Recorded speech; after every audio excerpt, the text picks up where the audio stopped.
South China Morning Post, 16th of September 2022. Chinese President Xi Jinping is desperately trying to seek to open doors in Central Asia as the Ukraine war leaves Russia diminished and world markets closing.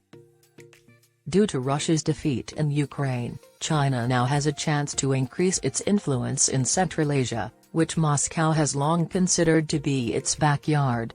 President Xi Jinping has been working to do this. Russia is aware that China, not Europe, is its real opponent.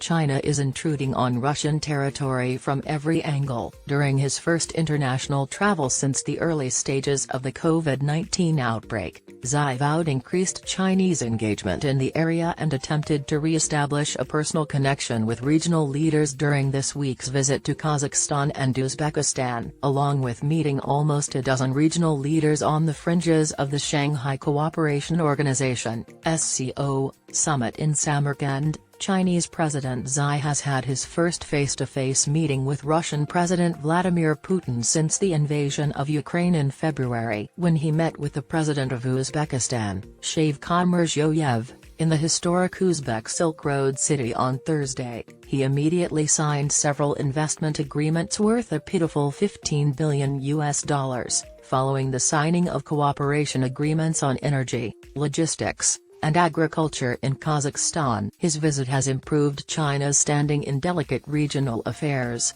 Chinese officials and leaders have been eager to dismiss Moscow's worries about Beijing's expanding regional influence, adamantly stating that China is aware of Russia's strategic interests and has no intention of encroaching on its sphere of influence. During his discussion with Putin in Samarkand, Xi commended the effective strategic communication and a solid momentum in bilateral cooperation and vowed to provide strong mutual support for Russia's vital interests. But diplomatic watchers said that Putin's Ukraine conflict, which had diminished Moscow's regional sway and focused Washington's attention, mainly was to blame for China's growing influence. These nations must carefully navigate their relationship with China and Russia, balancing their natural inclination to turn their attention eastward with the risks of Russian reprisal and Chinese enslavement if they do so too suddenly. The US and its Western allies' unrelenting diplomatic offensives and sanctions have led Beijing and Moscow to announce a no-boundaries cooperation.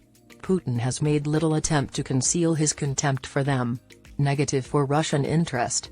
Putin has also argued that China and Russia should work together to maintain regional and global stability, calling efforts to create a unipolar world an awful configuration. China views the oil and resource-rich Central Asian countries favorably since they are located close to Xinjiang and on its western frontiers. Due to Russia's political and economic disadvantage, China will aim to strengthen its economic and commercial ties with these powerful nations. Like China, Central Asian countries have refused to criticize Russia's invasion of Ukraine and to ease sanctions or provide military assistance. Kazakhstan, historically the region's closest supporter of Russia, has still complied with Western sanctions. He said that China is prepared to play a larger role in Central Asia via various venues, including the SCO. There has been a rising apprehension in the area for China's engagement, particularly in the aftermath of the Ukraine crisis, he added. However, China will strike a balance between the necessity for strategic connections with Russia and regional growth. Russia must put an end to the European conflict and concentrate on China.